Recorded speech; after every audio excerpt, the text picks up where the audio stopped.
गोहत्या बंदीचा कायदा संपूर्ण देशात लागू करावा अशी मागणी राष्ट्रीय स्वयंसेवक संघाचे सरसंघचालक मोहन भागवत यांनी केली। आताची ताजी बातमी आपण बघतोय। महावीर जयंतीच्या निमित्ताने आयोजित केलेल्या कार्यक्रमात ते बोलत होते। गोरक्षण झालंच पाहिजे, मात्र त्यासाठी होणारा हिंसाचार हा चुकीचा असल्याचं मतही त्यांनी व्यक्त केलंय। राजस्थानच्या अलवारमध्ये काही गोरक्षकांनी गोहत्या केल्याच्या संशयावरून एका अल्पसंख्याक व्यक्तीची हत्या करण्यात आली होती। त्या पार्श्वभूमीवर सरसंघचालक बोलत होते।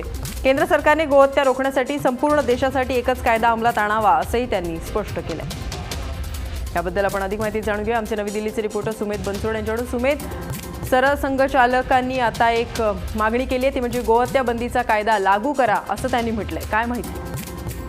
अत्यंत सूचक वक्तव्य आहे हे मोहन भागवत यांचं। आणि विशेष म्हणजे 31 मार्चला गुजरात, जिथे भाजपची सरकार आहे, त्या गुजरात सरकारने 31 मार्चला गोहत्या विधेयकामध्ये संशोधन करत गोहत्या करणाऱ्यांवर आरोप सिद्ध झालेल्या विरोधात जन्मठेपेची शिक्षेचे प्रावधान केलेले आहे। तसंच गायींची तस्करी करणाऱ्यांविरोधात 10 वर्षाचा जो शिक्षेची प्रावधान या सगळ्यामध्ये केलेलं आहे। त्यामुळे एकंदरीतच पूर्ण देशामध्ये संपूर्ण गोहत्या संदर्भातच एकच कायदा असावा। या संदर्भात डॉक्टर मोहन भागवत यांनी जे वक्तव्य केले ते अत्यंत सूचक आहे।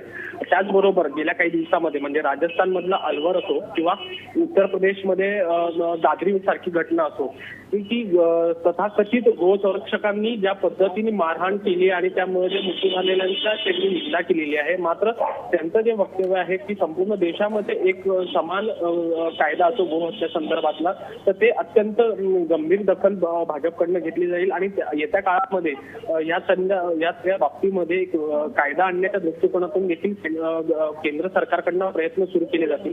कारण भारतीय जनता पार्टी ही एक राष्ट्रीय स्वयंसेवक संघाची एक विचारधारेची संलग्नित असलेली एक पार्टी आहे आणि या सगळ्या बाबतीमध्ये भारतीय जनता पार्टीचं केंद्रामध्ये स्पष्ट बहुमत आहे। सुरुवातीपासून नरेंद्र मोदी म्हणा किंवा अमित शहा म्हणा किंवा केंद्रातले सर्व दिग्गज नेते म्हणा, हे गोहत्या संदर्भातल्या कायदा आणण्याच्या दृष्टिकोनातून सकारात्मक आहे।